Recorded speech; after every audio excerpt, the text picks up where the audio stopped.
सफला कर रहे अति सत्कारयोग गुरु सवारे सतसंगी जनों, आओ सतगुरां दी किरपा दे सदका पावन बाणी दे शब्द कीर्तन आप जी ने बड़े प्यार दे नाल श्रवण कीते ने। निता प्रति दी तरह शब्द विचार गुरमत विचारां दे राहीं सहब श्री गुरु ग्रंथ साहिब महाराज जी दे पावन चरणां नाल जुड़न दा यतन करिए। पावन शब्द जिसका पाठ आप जी ने हुणे हुणे श्रवण किया है, ये पावन शब्द तीसरे पातशाह धन धन साहिब श्री गुरु अमरदास महाराज जी सतगुरां दी पावन रसना तो बख्श किया होया धनासरी राग दे अंदर साहिब श्री गुरु ग्रंथ साहिब महाराज जी दे पावन अंग 663 ਅਤੇ 64 ਦੇ ਉੱਤੇ ਸੁਭਾਈਮਾਨ है। कल रोज तो लैके ਆਪਾਂ ਸਾਰੇ ਜਣੇ ਮਿਲ ਕੇ ਇਸ ਪਾਵਨ ਸ਼ਬਦ ਨੂੰ ਵਿਚਾਰਦੇ ਆ ਰਹੇ ਹਾਂ। ਆਓ ਪਾਵਨ ਸ਼ਬਦ ਦੇ ਰਹਿੰਦੇ ਬੰਦਾਂ ਨੂੰ ਸਾਰੇ ਜਣੇ ਮਿਲ ਕੇ ਵਿਚਾਰਨ ਦਾ ਯਤਨ ਕਰੀਏ। ਸਤਿਗੁਰੂ ਧੰਨ ਧੰਨ ਸਾਹਿਬ ਸ੍ਰੀ ਗੁਰੂ ਅਮਰਦਾਸ ਮਹਾਰਾਜ ਜੀ ਪਾਤਸ਼ਾਹ ਇਸ ਪਾਵਨ ਸ਼ਬਦ ਦੇ ਅੰਦਰ ਵਿਚਾਰ ਬਖਸ਼ਿਸ਼ ਕਰ ਰਹੇ ਨੇ। ਇੱਕ ਦੁਨਿਆਵੀ ਧਨ ਹੈ ਤੇ ਇੱਕ आत्मक जीवन का धन है। वैसे तो सानू सारिਆਂ ਨੂੰ ਜਿਹੜਾ भी जीव दुनिया के अंदर पैदा होया है, दोनों ही धनां की बहुत जरूरत है। मनुख दे कोल आत्मक जीवन का धन भी होना बहुत जरूरी है ते उस तरह बाहर का धन जिहड़ा वो भी होना मनुख दे कोल जरूरी है।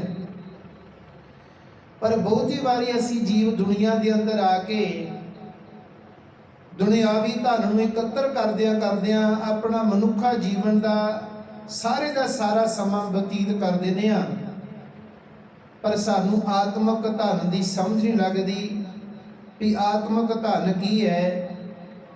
आत्मक धन है सतगुरु जी कहते मन की खुराक।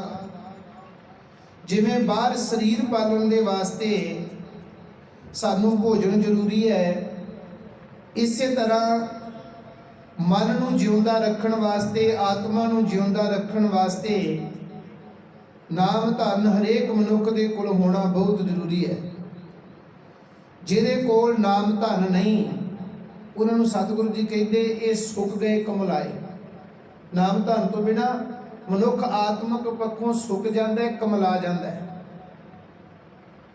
पर जेकर हरि का नाम किते हिरदे अंदर वस जाए, नाम धन की प्राप्ति हो जाए, फिर सतगुरु जी कहते ये धन ऐसा है तेनू संसार के भव सागर तो पार कर देना है। ये नाम धन ऐसा है। प्राप्त कितों होंदा है? गुरु अर्जन साहिब महाराज जी को पूछिए, सतगुरु जी बख्शी करते हैं। सिमरो सिमर सिमर सुख पाओ सास सास संभाले। ये जड़ा धन है ना, ये रब जी का नाम सिमर सिमर के सतगुरु जी कहते मैं रब जी के नाम नूं सिमर सिमर के अपने हिरदे के अंदर उसकी संभाल कर रहा, मैं अपने हिरदे अंदर टका के रखा होया। सास सास संभाले, एक एक श्वास के नाल मैं संभाल के रखता। ते सतगुरु जी कहते जिहदे कोल ये नाम धन है ना, ये लोक परलोक संग सहाई जत कत मोहे रखवाले। ये लोक दे विच परलोक दे विच भाव इस शरीर दे विच रहिंदियां होइयां भी, इस दुनिया के अंदर रहिंदियां होइयां भी रब की दुनिया दे विच भी जाके ये जिहड़ा धन है हर थां दे उत्ते मनुख की रखिया करदा है, मददगार बन के रहिंदा। फिर धन है किस तरह का? सतगुरु जी कहते गुर का बचन बसै जी नाले, जल नहीं डूबे तस्कर नहीं लेवे, भा ना सके जाले। ਇਹਦਾ ਅਰਥ ਹੈ ਕਿ ਗੁਰੂ ਦੇ ਬਚਨ ਹੀ ਸਾਡੇ ਵਾਸਤੇ ਨਾਮ ਧਨ ਹੈ। ਗੁਰੂ ਦੇ ਬਚਨਾਂ ਦੇ ਰਾਹੀਂ, ਗੁਰੂ ਦੀ ਵਿਚਾਰ ਦੇ ਰਾਹੀਂ ਮਨੁੱਖ ਨੇ ਮਨ ਕਰਕੇ ਸ਼ਾਹ ਬਣਨਾ, ਮਨ ਕਰਕੇ ਧਨਾੜ ਬਣ ਜਾਣਾ। ਤੇ ਸਤਿਗੁਰੂ ਜੀ ਕਹਿੰਦੇ ਇਹ ਧਨ ਇਸ ਤਰ੍ਹਾਂ ਦਾ, ਇਹ ਧਨ ਨੂੰ ਨਾ ਤਾਂ ਪਾਣੀ ਰੋੜ ਸਕਦਾ, ਇਹ ਧਨ ਨੂੰ ਨਾ ਕੋਈ ਚੋਰ ਚੁਰਾ ਸਕਦਾ, ਇਹ ਧਨ ਨੂੰ ਭਾ ਨਾ ਸਕੇ ਜਾਲੇ, ਨਾ ਹੀ ਇਸ ਧਨ ਨੂੰ ਅੱਗ ਜਲਾ ਸਕਦੀ ਹੈ। ਹੁਣ ਜਿਹੜਾ ਬਾਹਰੀ ਤੌਰ ਤੇ ਧਨ ਹੈ ਉਹਨੂੰ ਪਾਣੀ ਰੋੜ ਵੀ ਸਕਦਾ ਹੈ, ਉਹਨੂੰ ਚੋਰ ਚੁਰਾ ਵੀ ਸਕਦਾ ਹੈ, ਉਹਨੂੰ ਅੱਗ ਸਾੜ ਵੀ ਸਕਦੀ ਹੈ।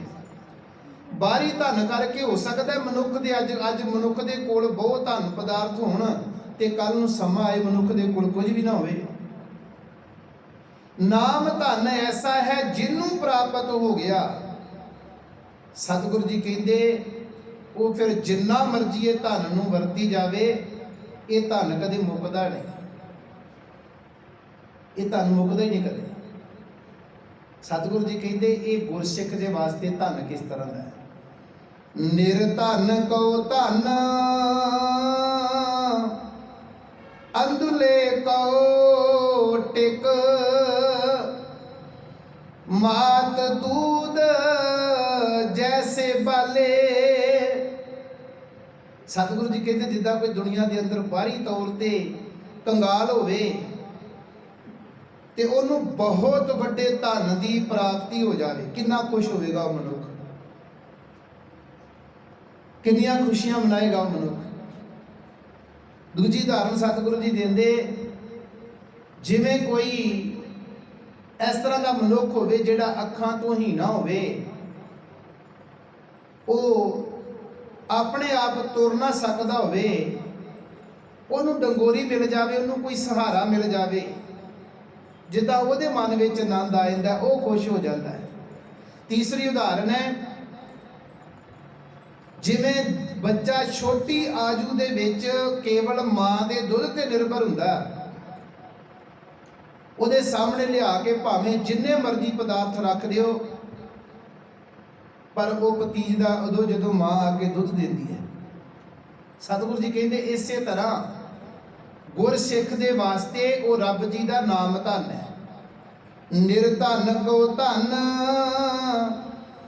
ਅੰਧੁਲੇ ਕੋ ਟਿਕ, ਮਾਤ ਦੂਧ ਜੈਸੇ ਬਾਲੇ, ਸਾਗਰ ਮੈਂ ਬੋਹਿਤ ਪਾਇਓ ਹਰ ਨਾਨਕ, ਕਰੀ ਕਿਰਪਾ ਕਿਰਪਾਲੇ।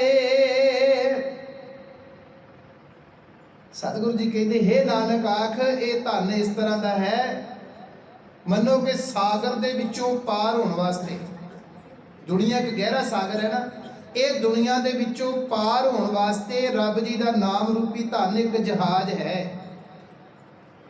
ਜਿਹੜਾ ਇਹ ਨਾਮ ਰੂਪੀ ਜਹਾਜ਼ ਨੂੰ ਪ੍ਰਾਪਤ ਕਰ ਲੈਂਦਾ, ਸਤਿਗੁਰੂ ਜੀ ਕਹਿੰਦੇ ਦੁਨੀਆ ਦੇ ਸੰਸਾਰ ਦੇ ਭਵ ਸਾਗਰ ਤੋਂ ਪਾਰ ਹੋ ਜਾਂਦਾ।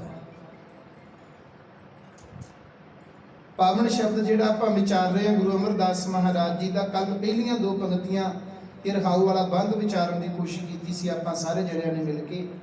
ਅੱਗੇ ਸਤਿਗੁਰੂ ਜੀ ਬਖਸ਼ਿਸ਼ ਕਰਦੇ ਨੇ, ਆਪਣੇ ਸਤਿਗੁਰ ਕੋ ਸਦ ਬਲ ਜਾਈ, ਗੁਰ ਕਿਰਪਾ ਤੇ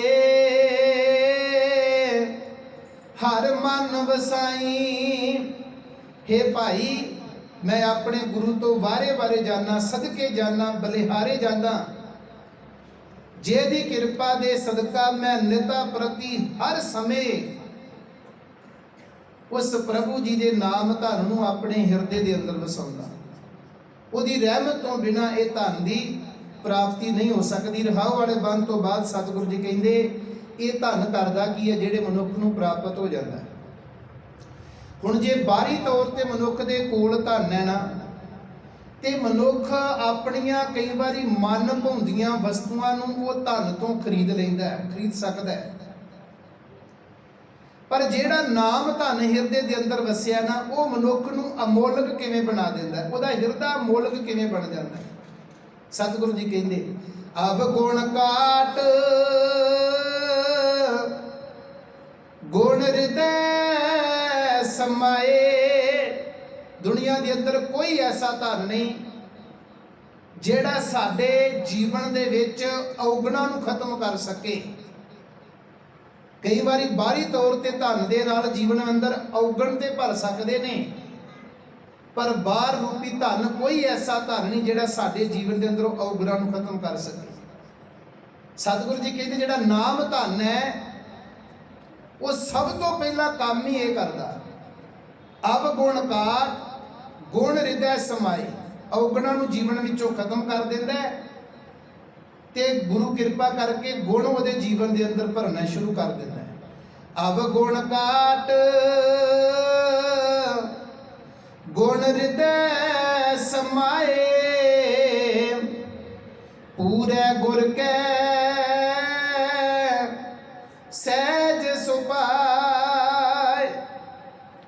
ਅੱਛਾ, ਮਨੁੱਖ ਆਪਣੇ ਆਪ ਦੇ ਵਿੱਚ ਜਦੋਂ ਮਨੁੱਖ ਨੂੰ ਸਮਝ ਲੱਗਦੀ ਹੈ ਕਿ ਮੇਰੇ ਵਿੱਚ ਔਗਣ ਬੜੇ ਨੇ, ਮੈਂ ਕੁਰਾਏ ਪਿਆ ਹੋਇਆ, ਮਨੁੱਖ ਆਪਾਂ ਕਿੰਨੇ ਯਤਨ ਕਰਦੇ ਆ ਵੀ ਕਿਸੇ ਨਾ ਕਿਸੇ ਤਰੀਕੇ ਦੇ ਨਾਲ ਸੱਚ ਦੇ ਮਾਰਗ ਦੇ ਉੱਤੇ ਚੱਲ ਸਕੀਏ, ਪਰ ਮਨੁੱਖ ਆਪਣੀ ਤਾਕਤ ਨਾਲ ਨਹੀਂ ਕਰ ਸਕਦਾ। ਮਨੁੱਖ ਜਿੰਨੇ ਮਰਜ਼ੀ ਯਤਨ ਕਰ ਲਏ ਆਪਣੀ ਤਾਕਤ ਦੇ ਨਾਲ ਕੁਝ ਨਹੀਂ ਕਰ ਸਕਦਾ। ਜਿਸ ਦਿਨ ਗੁਰੂ ਦੀ ਰਹਿਮਤ ਹੋਣੀ ਹੈ ਮਨੁੱਖ ਦੇ ਵਾਸਤੇ, ਤੇ ਉਦੋਂ ਜੀਵਨ ਵਿੱਚ ਬਹੁਤ ਵੱਡੀ ਕ੍ਰਾਂਤੀ ਆ ਜਾਣੀ ਹੈ। ਜਦੋਂ ਜੀਵਨ ਬਦਲ ਗਿਆ, ਸੱਚ ਦਾ ਮਾਰਗ ਪ੍ਰਾਪਤ ਹੋ ਗਿਆ। ਪਰ ਜਦੋਂ ਗੁਰੂ ਜਿਹੜਾ ਰਹਿਮਤ ਕਰਦਾ ਨਾ, ਗੁਰੂ ਸਹਿਜ ਸੁਭਾਈ ਰਹਿਮਤ ਕਰਦਾ। ਗੁਰੂ ਵਾਸਤੇ ਕੋਈ ਵੱਡੀ ਗੱਲ ਨਹੀਂ ਕਿ ਕਿਸੇ ਮਨੁੱਖ ਦੇ ਹਿਰਦੇ ਦੇ ਅੰਦਰ ਨਾਮ ਧਨ ਵਸਾ ਦਿੱਤਾ। ਗੁਰੂ ਵਾਸਤੇ ਥੋੜਾ ਕੋਈ ਵੱਡੀ ਗੱਲ, ਉਹ ਤਾਂ ਸਹਿਜ ਸੁਭਾਏ ਸਹਿਜ ਅਵਸਥਾ ਵਿੱਚ ਬੈਠਾ, ਕਿਉਂਕਿ ਉਹਦਾ ਸੁਭਾਅ ਹੀ ਇਸ ਤਰ੍ਹਾਂ ਦਾ। ਉਹ ਗੁਰਸਿੱਖ ਦੀ ਝੋਲੀ ਦੇ ਵਿੱਚ ਪਾਉਂਦਾ ਹੀ ਨਾਮ ਦੀ ਦਾਤ ਹੈ। ਉਹ ਗੁਰਸਿੱਖ ਦੇ ਜੀਵਨ ਵਿੱਚ ਵਸਾਉਂਦਾ ਹੀ ਗੁਣ ਹੈ, ਅਵਗੁਣਾਂ ਨੂੰ ਕੱਟ ਦਿੰਦਾ ਹੈ, ਖਤਮ ਕਰ ਦਿੰਦਾ ਹੈ। ਤੇ ਸਤਿਗੁਰੂ ਜੀ ਕਹਿੰਦੇ ਉਹ ਸਹਿਜ ਅਵਸਥਾ ਵਿੱਚ ਰਹਿੰਦੇ ਰਹਿੰਦੇ ਰਹਿਮਤ ਕਰ ਦਿੰਦਾ ਹੈ। ਪੂਰੇ ਗੁਰ ਕੀ ਸਾਚੀ ਬਾਣੀ ਸੁਖ ਮਨ ਅੰਤਰ ਸਹਿਜ ਸਮਾਣੀ। ਪੂਰਨ ਗੁਰੂ ਦੀ ਜਿਹੜੀ ਬਾਣੀ ਹੈ, ਉਹ ਬਾਣੀ ਕੀ ਹੈ? ਉਹ ਅਕਾਲ ਪੁਰਖ ਦੀ ਸਿਫਤ ਸਲਾਹ ਹੈ। ਬਾਣੀ ਇੱਕ ਰੱਬ ਦੀ, ਇੱਕ ਅਕਾਲ ਪੁਰਖ ਦੀ ਸਿਫਤ ਸਲਾਹ ਕਰਦੀ ਹੈ। ਤੇ ਸਤਿਗੁਰੂ ਜੀ ਕਹਿੰਦੇ ਪੂਰੇ ਗੁਰ ਕੀ ਸਾਚੀ ਬਾਣੀ ਸੁਖ ਮਨ ਅੰਤਰ ਸਹਿਜ ਸਮਾਣੀ। ਅੰਤਰ ਤੇਰੇ ਅੰਤਰ ਆਤਮਕ ਨੂੰ ਸੁਖ ਦੇਣ ਵਾਲੀ ਹੈ। ਜੇ ਕਿਸੇ ਦੇ ਜੀਵ ਦੇ ਹਿਰਦੇ ਅੰਦਰ ਵਸ ਜਾਏ ਤਾਂ, ਜੇ ਕੋਈ ਵਸਾਉਣ ਦਾ ਯਤਨ ਕਰੇ, ਬਾਹਰੀ ਤੌਰ ਤੇ ਆਪਾਂ ਪਤਾ ਨਹੀਂ ਕਿੰਨਾ ਲੰਬਾ ਸਮਾਂ ਹੋ ਗਿਆ ਉਦੋਂ ਪੜ੍ਹਦੇ ਆ ਰਹੇ ਆ, ਵਿਚਾਰਦੇ ਆ ਰਹੇ ਆ, ਸੁਣਦੇ ਆ ਰਹੇ ਆ, ਪਰ ਜਿੱਦਣ ਕਿਤੇ ਹਿਰਦੇ ਦੇ ਅੰਦਰ ਵਸ ਗਈ, ਉਦੋਂ ਮਨੁੱਖ ਦੇ ਜੀਵਨ ਦੇ ਵਿੱਚ ਐਸੀ ਤਬਦੀਲੀ ਆਉਣੀ ਹੈ ਕਿ ਜੀਵਨ ਪਲਟ ਕੇ ਰੱਖ ਦੇਣਾ ਹੈ। ਗੁਰੂ ਕੋਲ ਜਦੋਂ ਆਪਾਂ ਆਉਂਦੇ ਆ ਨਾ, ਗੁਰੂ ਇਹ ਰਹਿਮਤ ਕਰਦਾ ਹੈ, ਸਾਡਾ ਪਿਛਲਾ ਜੀਵਨ ਖਤਮ ਕਰਕੇ ਸਾਨੂੰ ਨਵਾਂ ਜੀਵਨ ਦੇ ਦਿੰਦਾ। ਬਾਣੀ ਸਾਨੂੰ ਨਵਾਂ ਜੀਵਨ ਦਿੰਦੀ ਹੈ, ਪਰ ਜੇ ਕੋਈ ਲੈਣਾ ਚਾਹਵੇ ਤਾਂ ਕਿੰਨੀ ਵਾਰੀ ਨਵਾਂ ਦਿੰਦੀ ਹੈ। ਭਾਈ ਨੇਤਾ ਪ੍ਰਤੀ ਨਵਾਂ ਲੈਂਦੇ ਰਹੀਏ ਜੀਵਨ। ਗੁਰੂ ਦੇ ਗੁਣ ਅਥਾਹ ਨੇ, ਜਿਹੜੇ ਅੱਜ ਗੁਣ ਜੀਵਨ ਅੰਦਰ ਵਸਾਏ ਨੇ, ਉਹਨਾਂ ਨੂੰ ਜੀਵਨ ਦੇ ਅੰਦਰ ਰੱਖ ਕੇ ਕੱਲ ਨੂੰ ਹੋਰ ਨਵੇਂ ਗੁਣ ਪ੍ਰਾਪਤ ਕਰਦੇ। ਇਹ ਕੀ ਹੈ? ਮੈਨੂੰ ਨਿਤਾ ਪ੍ਰਤੀ, ਜਿਵੇਂ ਸਾਹਿਬ ਮੇਰਾ ਨੀਤ ਨਵਾਂ, ਜਿਵੇਂ ਸਾਹਿਬ ਆਪ ਨੀਤ ਨਵਾਂ ਹੈ ਨਾ, ਉਸੇ ਤਰ੍ਹਾਂ ਸਿੱਖ ਦੇ ਜੀਵਨ ਦੇ ਅੰਦਰ ਵੀ ਗੁਣ ਨਵੇਂ ਤੋਂ ਨਵੇਂ ਭਰਦਾ ਜਾਂਦਾ ਹੈ। ਪਰ ਭਰੇਗਾ ਗੁਰੂ ਉਦੋਂ ਜਦੋਂ ਅਸੀਂ ਆਖਾਂਗੇ ਵੀ ਗੁਰੂ ਸਾਹਿਬ ਜੀ ਅਸੀਂ ਤੇਰੇ ਕੋਲ ਆਏ ਹੀ ਤੇਰੇ ਗੁਣ ਲੈਣ ਵਾਸਤੇ। ਮੈਂ ਤੇਰੇ ਕੋਲ ਆਇਆ ਹੀ ਇਸ ਵਾਸਤੇ ਆ ਕਿ ਮੇਰੇ ਹਿਰਦੇ ਦੇ ਅੰਦਰ ਤੇਰੇ ਗੁਣ ਵਸ ਜਾਣ, ਤੇਰੀ ਵਿਚਾਰ ਵਸ ਜਾਏ। ਤੇ ਸਤਿਗੁਰੂ ਜੀ ਕਹਿੰਦੇ ਇਹ ਪਾਵਨ ਬਾਣੀ ਦੇ ਵਿੱਚੋਂ ਉਹਨੂੰ ਸਾਰਾ ਕੁਝ ਪ੍ਰਾਪਤ ਹੋ ਸਕਦਾ ਹੈ। ਏਕ ਅਚਰਜ ਜਨ ਦੇਖੋ ਭਾਈ। ਸਤਿਗੁਰੂ ਜੀ ਕਹਿੰਦੇ ਹੈ ਭਾਈ, ਇੱਕ ਬੜੇ ਅਚਰਜ ਦੀ ਗੱਲ ਹੈ। ਅਚਰਜ ਦਾ ਅਰਥ ਹੈ ਹੈਰਾਨ ਕਰ ਦੇਣ ਵਾਲੀ ਗੱਲ। ਇੱਕ ਬੜੇ ਹੈਰਾਨ ਕਰ ਦੇਣ ਵਾਲੀ ਗੱਲ ਹੈ। ਕੀ ਗੱਲ ਹੈ? ਕਿ ਮਨੁੱਖ ਦੇ ਜੀਵਨ ਦੇ ਅੰਦਰ ਦੁਬਿਧਾ ਹੈ। ਅੱਜ ਹਰੇਕ ਸਭ ਤੋਂ ਵੱਡੀ ਸਾਡੀ ਪ੍ਰੋਬਲਮ ਹੀ ਇਹ ਹੈ ਕਿ ਸਾਡੇ ਹਿਰਦੇ ਦੇ ਅੰਦਰ ਦੁਬਿਧਾ ਵਸੀ ਹੋਈ ਹੈ। ਗੁਰੂ ਕੋਲ ਵੀ ਆਉਂਦੇ ਆ ਤੇ ਗੁਰੂ ਕੋਲ ਆ ਕੇ ਫਿਰ ਸੋਚਦੇ ਆ ਪਤਾ ਨਹੀਂ ਗੁਰੂ ਕੋਲ ਬੇਨਤੀ ਕੀਤੀ, ਗੁਰੂ ਦੀ ਬਾਣੀ ਪੜ੍ਹੀ, सानू आ मिले या ना मिले। दूसरी बेनती ये है, जे तो कुछ प्राप्त करने वास्ते बाणी पढ़ रहे हैं ना, कि मैनू आ मिल जाए, मैनू आ धन पदार्थ मिल जाए। बहुती बारी पढ़ते आप ही हाँ, वो भी नहीं पढ़ते आप, एन जीवन वधिया चल रहा तो किन्ने को पढ़ते हैं बाणी। जदों किते मनुख नूं किसी चीज़ की जरूरत पैंदी है ना, फिर मनुख कहता भी हुण मैं बाणी इन्ने दिन बाणी पढ़नी है तो मैनू आ कुछ प्राप्त हो जाना। कोई शक नहीं कि गुरु सानू बाहरी तौर पर धन पदार्थ नहीं देता। गुरु कोल ते जो मंगण आवांगे गुरु वही झोली विच पा दिंदा। पर सिख ने आप गुरु चरणों में सुरत टिका के सोचना यह है कि मैं गुरु के कोलों मंगना की है। जब धन पदार्थ मंगा, जे जीवन के अंदर धन पदार्थों की भुख है ना, फिर माफ करना बाणी के बचन ने सतगुरु जी कहते फिर रब की प्राप्ति नहीं हो सकती। प्राप्ति को पासे होनी है जहाँ दुनियावी धन पदार्थ। हाँ, जेड़े मनुख ने गुरु की विचार में जीवन के अंदर बना अपना आधार बना लिया, ਉਹਦੇ ਕੋਲ कोई पदार्थों का घाटा थोड़ा, फिर उन्होंने समझ लग गई है भी सारे धन पदार्थ है ही इत्थे ने। इत्थे दे 9 निधियां दे खजाने ने गुरु दे कोल। उन्होंने समझ लग गई वो केवल गुरु दे कोलों गुरु नूं मंगदा कि मैं छोटियां छोटियां चीज़ां क्यों मंगा। जिहड़ा सारियां धन पदार्थों का मालक है, जे मैं उन्होंने ही मंग लवां वही मेरे हिरदे अंदर आके बह जाए, फिर धन पदार्थों ने पिछे रह जाणियां। गुरु अर्जन साहब महाराज जी कहते जेडे इस तरह रब नूं मान लेंदे ने ना, फिर वो परमेश्वर कहता भी भाई ये मेरा बच्चा, ये मेरे हुक्म दे विच है, हुण ये जो मंगदा इनू दे देना, इनू किसी गल तो ना नहीं करनी। क्योंकि पता है जेड़ा रब जी का असली बच्चा बन गया, जो गुरु साहब के पुत्र बन गए, फिर बाहरी तौर पर मंगा ही खत्म हो जानियां। फिर बाहरी तौर पर मंग नहीं रहनी। मंगा कदों तक ने, जदों तक गुरु साडे हिरदे अंदर नहीं वसदा। फिर तो गुरु के हुक्म में रह के, उहदे भाणे दे विच रह के, जिस तरह की अवस्था गुरु सानू प्रदान करता, फिर उत्थे रह के मनुष्य अपना जीवन बतीत करता। ये गुरु साहब जी जिथे तू रखेगा उत्थे ही राजी हाँ, तेरी रजा दे विच रहना। तो सतगुरु जी बख्शी करते ने, एक अचरज जन देखो भाई,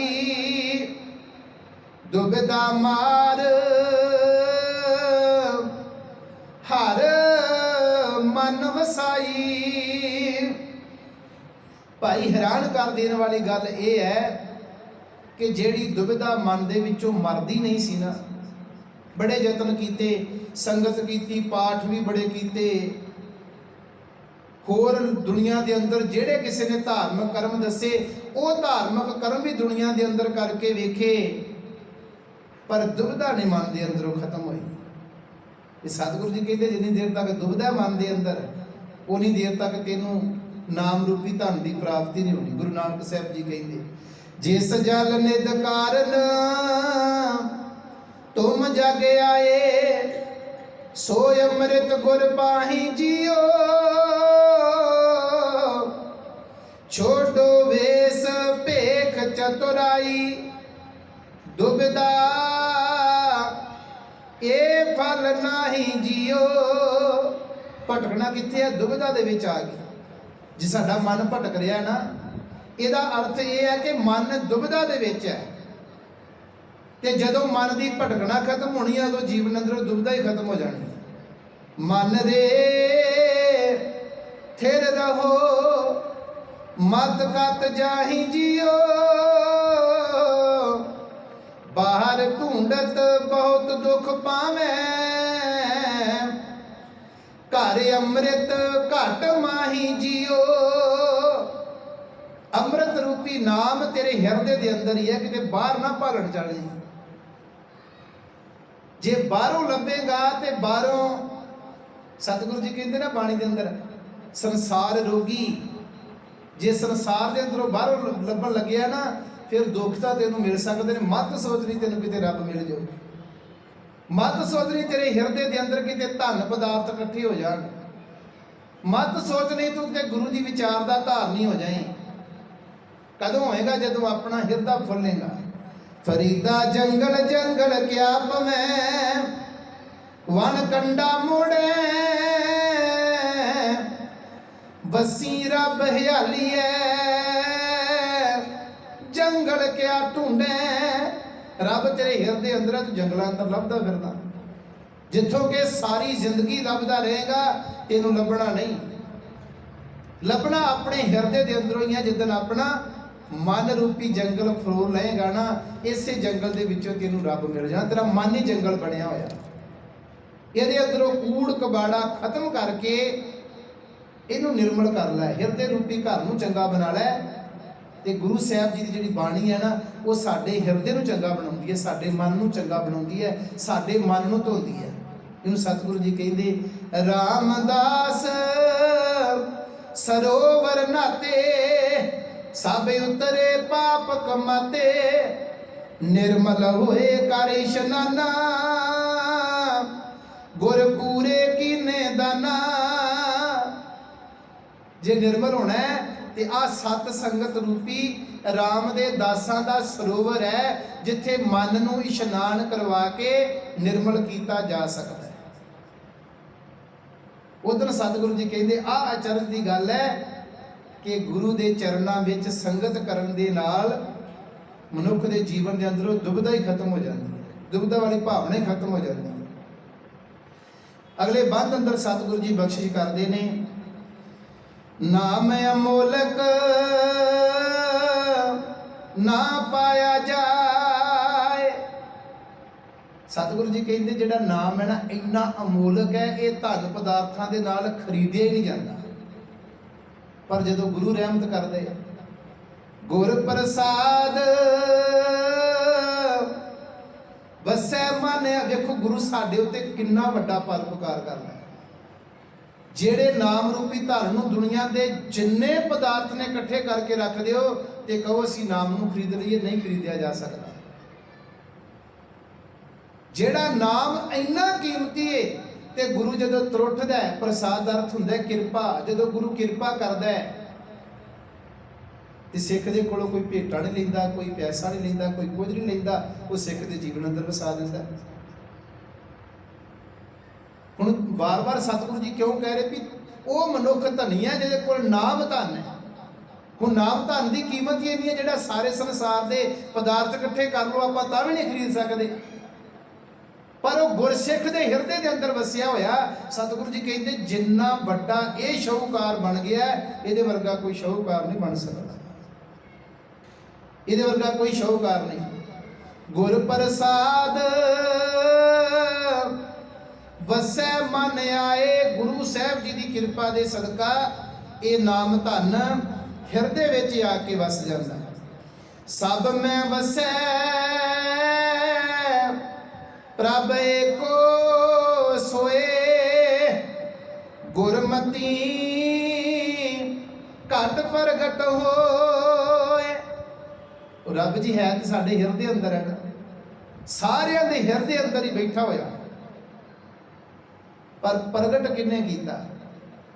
सतगुरु जी कहते जिन्हें गुरु की मत प्राप्त कर ली, जिन्हें गुरु की मत प्राप्त कर ली। सतगुरु जी कहते गुरु की मत की है? सतगुरां दी पावन बचन, गुरु साहिबां दी पावन बाणी। ये बाणी जो जियो जाने तिस अंतर रवै हरनामा। ਉਹਦੇ ਹਿਰਦੇ ਅੰਦਰ ਨਾਮ ਟਿਕ ਸਕਦਾ ਹੈ ਜਿਨੇ ਗੁਰੂ ਦੇ ਬਚਨਾਂ ਨੂੰ ਆਪਣੇ ਜੀਵਨ ਅੰਦਰ ਵਸਾੜਿਆ। ਭਾਵ ਜਿਨੇ ਗੁਰੂ ਦੀ ਮੱਤ ਨੂੰ ਆਪਣੇ ਜੀਵਨ ਅੰਦਰ ਵਸਾ ਕੇ ਬਾਕੀ ਜਿੰਨੀਆਂ ਮੱਤਾਂ ਸਨ ਜੀਵਨ ਦੇ ਅੰਦਰ ਉਹ ਸਾਰੀਆਂ ਖਤਮ ਕਰਕੇ ਕੇਵਲ ਗੁਰੂ ਦੀ ਮੱਤ ਨੂੰ ਜੀਵਨ ਅੰਦਰ ਟਿਕਾ ਲਿਆ ਤੇ ਸਤਿਗੁਰੂ ਜੀ ਕਹਿੰਦੇ ਉਹਨੂੰ ਨਾਮ ਰੂਪੀ ਖਜ਼ਾਨੇ ਦੀ ਪ੍ਰਾਪਤੀ ਹੋ ਗਈ ਹੈ।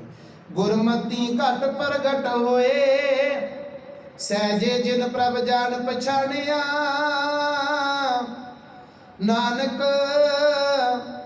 नाम मिले मन मानिया। गुरु साडे जीवन के अंदर सहजता भर दिंदा है, संतोख भर दिंदा है। दया धर्म वर्गियां जिहड़ियां अवस्था ने वो साडे जीवन के अंदर टिका दिंदा है। ते फिर इस अवस्था दे विच रह के जिन्हें रब जी दे नाम नूं जप लिया, सतगुरु जी कहते हे नानक आख नाम मिले मन मानिया। ते जदों किते नाम जीवन के अंदर टिक जाए फिर मन पतीस जाता है। तो जिन्नी देर तक नहीं उतनी देर तक सतगुरु जी कहते छोटा जिहा बच्चा है ना, ਬੱਚਾ ਛੋਟਾ ਜਿਹਾ ਤੁਸੀਂ ਇੱਕ ਥਾਂ ਤੇ ਬਿਠਾਉਣ ਦਾ ਯਤਨ ਕਰੋ, ਨਹੀਂ ਬਹਿੰਦਾ। ਬਾਣੀ ਅੰਦਰ ਸਤਿਗੁਰੂ ਜੀ ਕਹਿੰਦੇ ਚੰਚਲ ਮਤ ਬਾਰਕ ਬਪੁਰੇ ਕੀ, ਸਰਪ ਅਗਨ ਕਰ ਮਿਲੈ। ਕਹਿੰਦੇ ਜਿੰਨੀ ਦੇਰ ਤੱਕ ਬੱਚੇ ਕੋਲ ਚੰਚਲ ਮਤ ਹੈ ਨੇ ਇੱਕ ਥਾਂ ਉੱਤੇ ਟਿਕਦਾ ਨਹੀਂ। ਇਸੇ ਤਰ੍ਹਾਂ ਮਨ ਵੀ ਜਿੱਦਾਂ ਤੱਕ ਚੰਚਲ ਮਤ ਹੈ ਇਹਦੇ ਕੋਲ, ਉਨੀ ਦੇਰ ਤੱਕ ਇੱਕ ਥਾਂ ਤੇ ਟਿਕਦਾ ਹੀ ਨਹੀਂ। ਜਿੱਦਣ ਟਿਕ ਗਿਆ ਉਦੋਂ ਸਮਝ ਲੈਣਾ ਨੂੰ ਨਾਮ ਧਨ ਦੀ ਪ੍ਰਾਪਤੀ ਹੋ ਗਈ। ਤੇ ਨਾਮ ਤੋਂ ਟੁੱਟ ਕੇ ਜਿਹੜੀ ਹਾਲਤ ਹੈ, ਸਤਿਗੁਰੂ ਜੀ ਕਹਿੰਦੇ ਕਬ ਹੂੰ ਜੀੜਾ ਊਬ ਚੜਤ ਹੈ, ਕਬ ਹੂੰ ਜਾਏ ਪਿਆਲੇ, ਲੋਭੀ ਜੀੜਾ ਥਿਰ ਨਾ ਰਹਿਤ ਹੈ, ਚਾਰੇ ਕੁੰਡਾ ਭਾਲੇ। ਆ ਚੰਚਲ ਮਤ ਹੈ ਜਿਹਦਾ ਚਾਰਾਂ ਕੁੰਡਾਂ ਦੇ ਵਿੱਚ ਘੁੰਮਦਾ, ਬੈਠਾ ਇੱਥੇ ਹੁੰਦਾ ਪਰ ਮਨ ਕਿਤੇ ਬਾਹਰ ਹੀ ਉਡਾਰੀਆਂ ਮਾਰ ਰਿਹਾ ਹੁੰਦਾ, ਮਨ ਕੁਝ ਹੋਰ ਹੀ ਸੋਚ ਰਿਹਾ ਹੁੰਦਾ। ਆ ਤੁਸੀਂ ਦੇਖਿਓ ਜਦੋਂ ਆਪਾਂ ਅਰਦਾਸ ਬੇਨਤੀ ਕਰਦੇ ਹੁੰਦੇ ਆ, ਉਦੋਂ ਕਈਆਂ ਦਾ ਮਨ ਐਨ ਕਿਤੇ ਪਤਾ ਨਹੀਂ ਕਿਹੜੀ ਕਿਹੜੀ ਥਾਂ ਉੱਤੇ ਘੁੰਮਦਾ ਹੁੰਦਾ, ਤੇ ਉਦੋਂ ਹੀ ਪਤਾ ਲੱਗਦਾ ਜਦੋਂ ਨਾਨਕ ਨਾਮ ਚੜ੍ਹਦੀ ਕਲਾ ਤੇਰੇ ਭਾਣੇ ਸਰਬੱਤ ਦਾ ਭਲਾ। ਪਤਾ ਹੀ ਲੱਗਦਾ ਅਰਦਾਸ ਹੋ ਕਦੋਂ, ਫਿਰ ਇਹ ਝਟਕਾ ਲੱਗਦਾ ਮਨੁੱਖ ਨੂੰ ਇੱਕ ਵਾਰੀ ਵੀ ਆ ਗਈ ਹੋਵੇ, ਕਿਉਂਕਿ ਮਨ ਚੰਚਲ ਹੈ। ਜੇ ਮੱਤ ਗੁਰੂ ਦੀ ਮੱਤ ਟਿਕੀ, ਜਦੋਂ ਗੁਰੂ ਦੀ ਮੱਤ ਟਿਕ ਗਈ ਫਿਰ ਤੇ ਇਹਨੇ ਉੱਥੇ ਇੱਕ ਥਾਂ ਜਿੱਥੇ ਸਰੀਰ ਹੈ ਉੱਥੇ ਹੀ ਮਨ ਨੇ ਟਿਕ ਜਾਣਾ। ਹਾਂ, ਆਹ ਅਵਸਥਾ ਤੇ ਹੋ ਸਕਦੀ ਹੈ ਕਿ ਸਰੀਰ ਮੇਰਾ ਮੇਰੇ ਘਰ ਵਿੱਚ ਬੈਠਾ ਹੋਇਆ, ਕਿਸੇ ਕਾਰਨ ਗੁਰੂ ਦੇ ਕੋਲ ਨਹੀਂ ਆ ਸਕਿਆ, ਪਰ ਮਨ ਮੇਰਾ ਗੁਰੂ ਦੇ ਕੋਲ ਆ ਗਿਆ। ਉਦੋਂ ਘਰ ਬੈਠਾ ਸੋਚ ਰਿਹਾ ਵੀ ਅੱਜ ਗੁਰੂ ਘਰ ਦੇ ਵਿੱਚ ਹੁਣ ਬਾਣੀ ਪੜ੍ਹੀ ਜਾ ਰਹੀ ਹੈ, ਕੀਰਤਨ ਹੋ ਰਿਹਾ ਹੈ, ਹੁਣ ਕਥਾ ਹੁੰਦੀ ਹੋਵੇਗੀ, ਹੁਣ ਅਰਦਾਸ ਹੁੰਦੀ ਹੋਵੇਗੀ। ਐਦਾਂ ਤੇ ਹੋ ਸਕਦਾ ਵੀ ਮਨ ਗੁਰੂ ਚਰਨਾਂ ਵਿੱਚ ਟਿਕ ਗਿਆ ਹੋਵੇ, ਪਰ ਹੁੰਦਾ ਬਹੁਤੀ ਵਾਰੀ ਐਵੇਂ ਆ, ਸਰੀਰ ਗੁਰੂ ਕੋਲ ਹੁੰਦਾ, ਮਨ ਕਿਤੇ ਬਾਹਰ ਹੀ ਘੁੰਮਦਾ।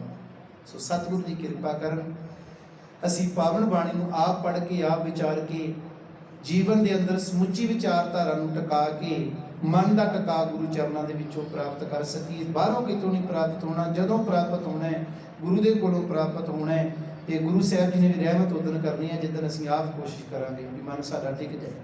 ਸੋ ਸਤਿਗੁਰੂ ਜੀ ਕਿਰਪਾ ਕਰਨ, ਕੱਲ ਤੋਂ ਕੋਸ਼ਿਸ਼ ਕਰਾਂਗੇ। ਅਗਲੇ ਸਮੇਂ ਦੇ ਵਿੱਚ ਦੀਵਾਲੀ ਆ ਰਹੀ ਹੈ, ਬੰਦੀ ਛੋੜ ਦਿਵਸ ਆ ਰਿਹਾ ਹੈ, ਤੇ ਇਸ ਸੰਬੰਧ ਵਿੱਚ ਕੱਲ ਤੋਂ ਕੋਸ਼ਿਸ਼ ਕਰਾਂਗੇ ਵਿਚਾਰਾਂ ਦੀ ਆਰੰਭ ਕਰਨ ਦੀ। ਕੱਲ ਮਾਫ ਕਰਨਾ, ਕੱਲ ਸਮਾਗਮ ਹੈ, ਕੱਲ ਸ਼ਾਮ 6 ਵਜੇ ਤੋਂ ਲੈ ਕੇ ਰਾਤ